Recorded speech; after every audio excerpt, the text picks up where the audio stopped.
I can't know what to do right now.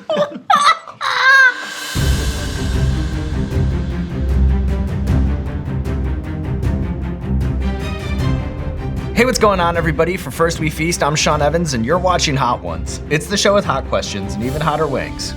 And today we're joined by Kate McKinnon. She's an actress you know from her decade-long run on Saturday Night Live and string of theatrical comedies, and she has book number 2 on the way, Secrets of the Purple Pearl, the second installment in her best-selling The Millicent Quibb School of Etiquette for Young Ladies of Mad Science, set to go on sale September 30th. Kate McKinnon, welcome to the show. Thank you so much. This is good. This is already good. I'm smelling them. And you're doing Seitan too, in solidarity with me. In solidarity with you, right along with you, right down to the milk choice, yeah. Okay? That's how much I'm mirroring you right now, Thank you Kate. so much. I'm glad. These are fake glasses. I can see you better without them. Okay.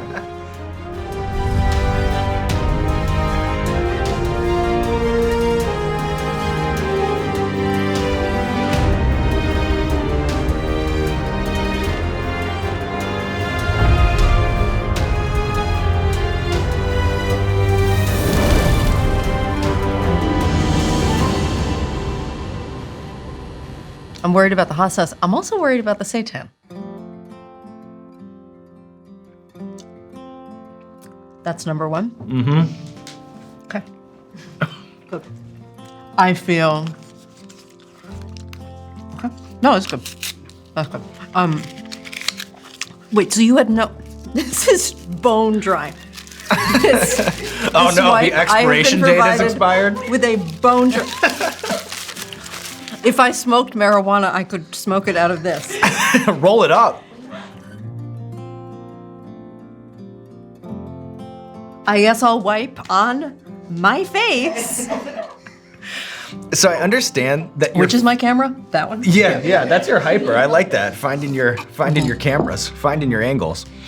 So I understand that your first book in the Millicent Quibb series took over a decade to write before becoming a New York Times #1 bestseller. But of course, there's a mad scientist at the heart of these stories. What do you see as the enduring appeal of a screwball protagonist? God bless your questions. You know, you don't always get, usually your protagonist is your straight man. And people are wackadoing it up around the protagonist. I personally, I don't know if you can tell, not a straight man. Some mad scientist qualities not yourself. Not comedically, yeah. not sexually, not personally, not a straight man. And so I love stories that deal in the experience of being an oddball, the difficulties and joys of being a weirdo. And I've always been drawn to those sorts of stories. And so I wanted to put some odd protagonists at the center and see how they would make their way in the world. And again, what I'm choking on is my personality and not, this has nothing to do with the wings, okay?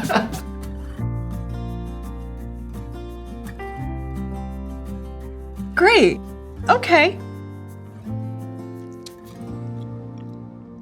Okay. So I'm fascinated about interviews where you talk about this overwhelming desire to escape your own voice as a child. And I think that that's something that a lot of people can relate to, but I'm not sure so many translate it as literally as doing like accents and impressions. What were the earliest voices you remember doing as a kid? My goodness. These questions are cracking me open. They are, you are reaching into my chest. I feel you know me. A British accent. In my family growing up, my mother is the funniest person I know. My father was very, very funny.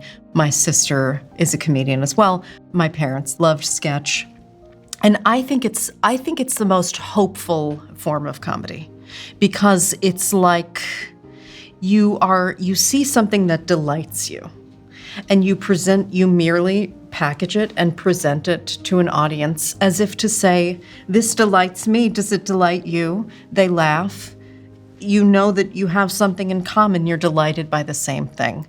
It's based in delight as opposed to, cynicism or intellectualism, which I also love, but I just personally have always had an easier time being I see things everywhere, just little things that fill me with joy, and I just want to share them and say, look how weird this is.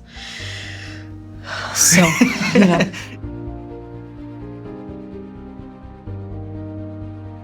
The wings, they are hot. It ain't nothing. Good. How are you feeling about the seitan? I like a custom order, because so often it's the same thing. So this is kind of a curveball in it, Just like the dry wet naps. That's right, double that up. What was the Honeysuckle Eaters Club? Wow. This man, you're just incredible. Have we met? Are we together? What's happening? After this, who knows where it goes. Elementary school, Long Island, the early 90s. I was so weird. I had these two weird friends, and the playground was next to a graveyard. Is that weird? Anyway, honeysuckle bush growing on the graveyard fence. We would pluck the flowers. We would eat the nectar and be like, oh, this one tastes really sweet, you guys. And that's what we did all of recess while the other kids were playing basketball.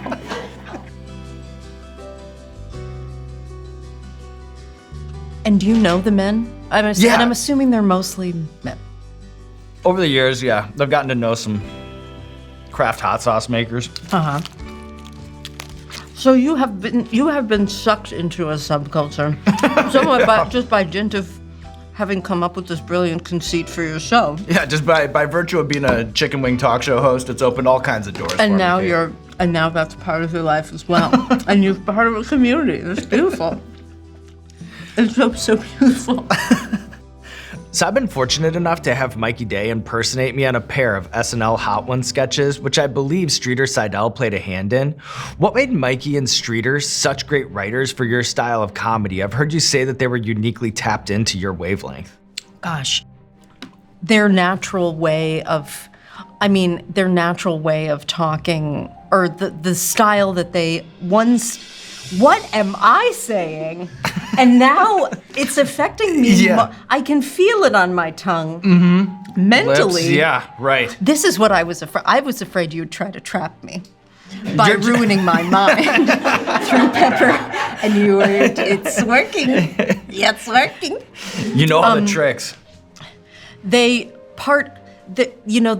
What am I trying to say? I have any comedian has kind of stock personas that they can do. One of mine, a way I find myself talking a lot is like this. And they just sort of took that and ran with it, and were just able to serve that energy, and it was a natural match. When I made my own hot sauce. Yeah, tell me about it. When I smoked my own peños at home, I did so on a little black kettle grill, one of those. I smoked them and then I ate it, and the capsaicin was not the dominant flavor, it was the smoke. And I think it was actually bad smoke. And I could feel my entire digestive system light up with smoke, and that's what's happening now, but with pepper. And okay, next. But you're doing great. Thank you. You look great. Thank you so much. Great composure. Wonderful interview. You too. We're halfway through, believe it or not. Okay. So this one right here, it's a chimichurri habanero. Okay.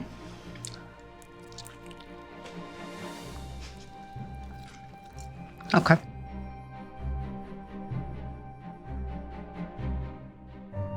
Yeah, we're getting somewhere. Fuck. What's fun about playing older characters who've just stopped caring about what other people think of them? The no fucks given, old lady, a little rough around the edges. That does seem like a sweet spot for you. I always, in high school in the plays, I was always 80 plus. I was old. And it's just fun to, destroy your face with makeup and be wearing a white wig and I'm drawn to characters who have chosen to say, I'm not doing what everyone else is doing or doing things the way they're supposed to be done. It's physically, I feel fine. Emotionally, I am being beaten down. I am crumbling. You are softening me in a way that is not happened on camera. Well, I'm a puddle over here too, if that makes you feel any better. Okay. Are you ready to move on here to socks? Yes, please. Socks, that's the sauce talking. Sauce number 6. Yes. Which is Tropical Amarillo. Yes.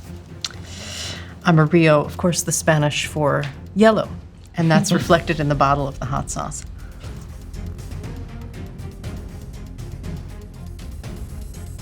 Wow. Yeah.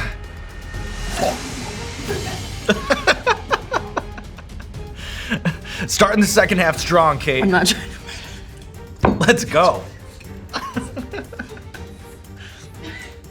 Is there any dental floss? There actually literally is. Good. Okay, because. We've got you covered over there. Okay. It's got all kinds of lifelines. I heard you once describe doing an impression as 2 words juxtaposed. Can you unpackage that? Your eyes are so beautiful. I'll take that. Oh, okay. So I do believe that the essence of a comedic character, any comedic character, is found in juxtaposition. And so whenever I'm stuck on not knowing whether it's an impression or just a character, even not in a sketch setting, I always have to come up with these 2. It's usually an adjective and a noun, and they're diametrically opposed. I played at one point the German Chancellor Angela Merkel, and the 2 words that I found for her were wistful German, or like girlish German. Those are diametrically opposed. That's not what we think of a German politician, and it is in that essence. And if you just find ways to highlight that juxtaposition over and over in a series of escalating beats, well, God damn it, that's a sketch.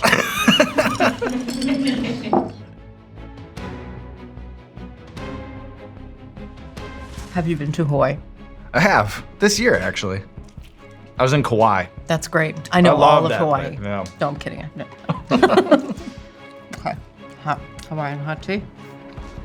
And this has kind of like some sweetness up front, and then a little action behind it.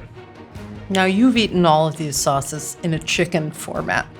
Right. Do you feel that the seitan is undercutting any of this heat? I do think it does, but it's just like nominally. It's just like by a small increment. I think it's just, there's something about it that's more, just a little bit spongier, I think. Yeah. But it reads as a carbohydrate, even though technically it is a protein, but it's the protein of the wheat particle. Germ. I appreciate that. Ow! Okay, it hurts. Thank you so much for the education. So I won't make you weigh in on this eternal Hollywood debate about who, if anyone, could replace Lorne Michaels as Saturday Night Live, but I am curious, how would you break down the unique skills that job requires?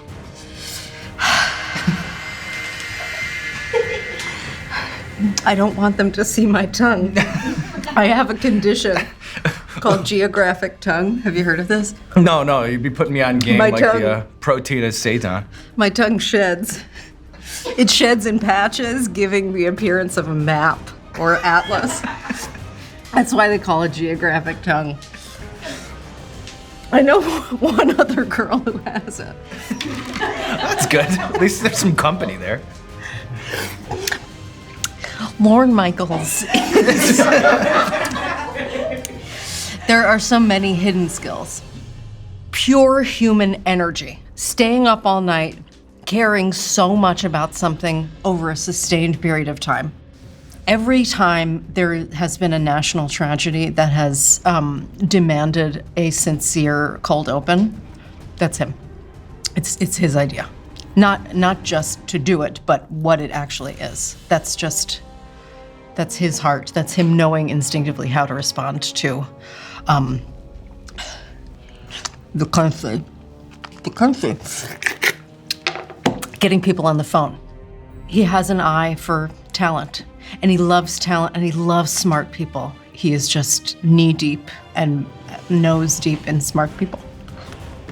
And he himself, this is my... All right, Kate. We have made it to bomb beyond insanity. Mm-hmm. Yes, I've seen the compilations.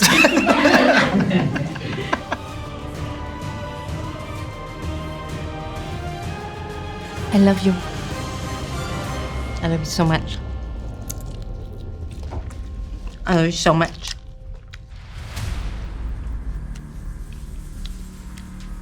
Yeah. It's poison. Right. Yeah. The poison. Okay. No fun at all.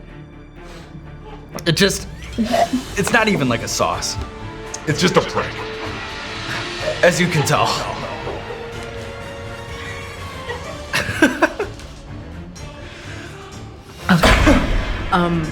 Okay. Yeah. Okay. Do you want some ice cream? It might help in times like these. I'm trying to create it using an ice cube and milk. Here, this might be more helpful. This might be helpful. Thank you so much. I got you. Thank you so much.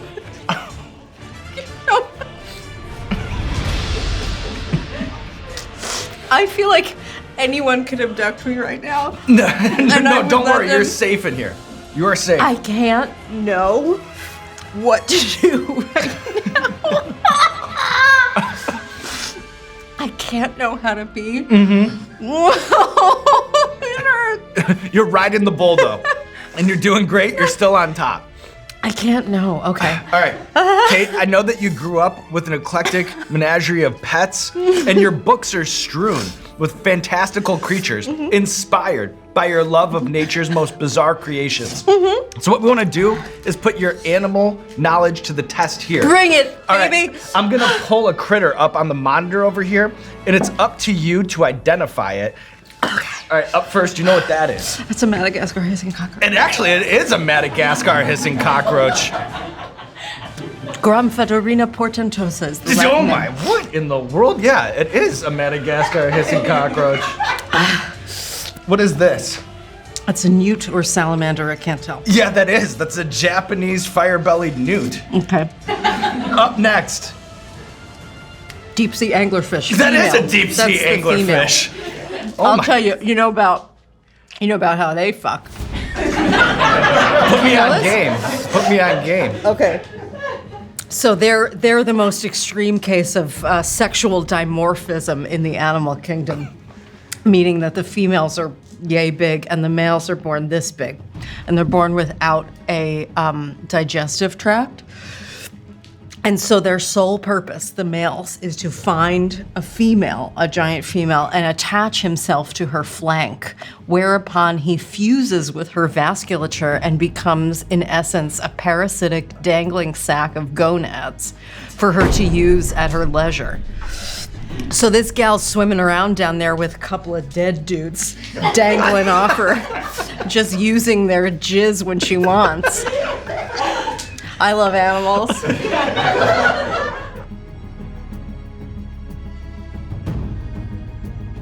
Have you read Save the Cat?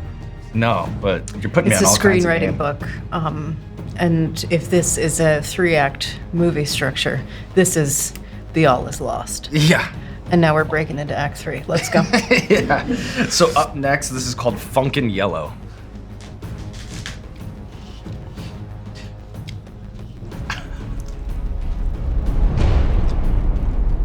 As a 3-time winner of the North Shore Halloween Costume Contest, what is pound for pound the best Halloween fit you've ever put together?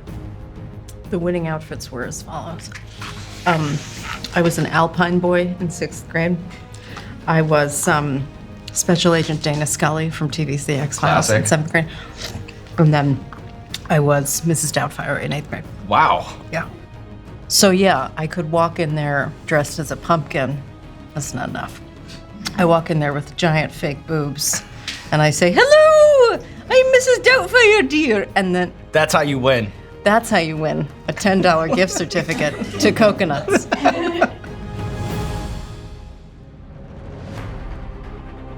I think my gums are bleeding.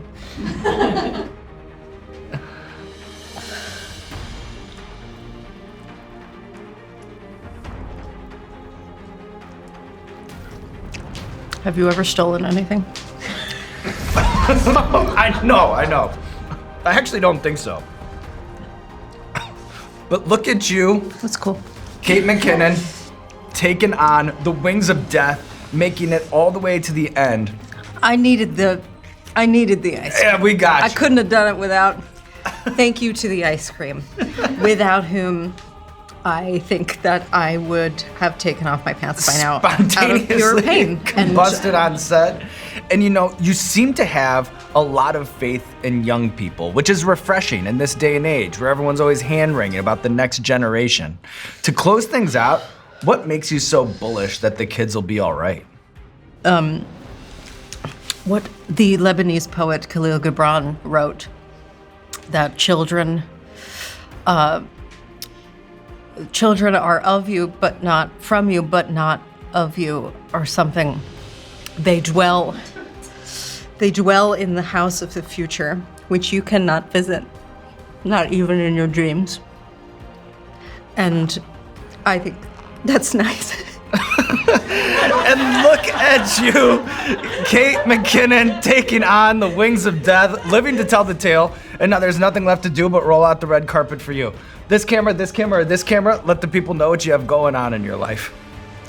Okay, the second in my Millicent Quibb School of Etiquette for Young Ladies of Mad Science series will be out September 30th. It's called Secrets of the Purple Pearl. Yum, yum. And then I am in the film The Roses, which is already available. And I just saw my mouth in the monitor. I can't tell if it's the monitor or my mouth. Are my lips bleeding? No, you Are look they great. covered in blood? It must be a monitor problem. Okay, because I thought I saw that my lips were bleeding. And if you did that to me, that's fine. I chose this one.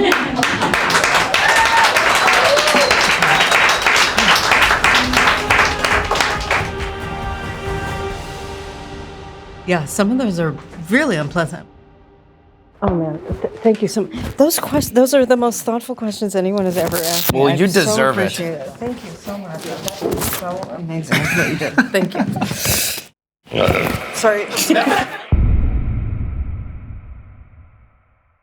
Hot Ones fans, what happens when you combine the 4 hottest peppers on planet Earth?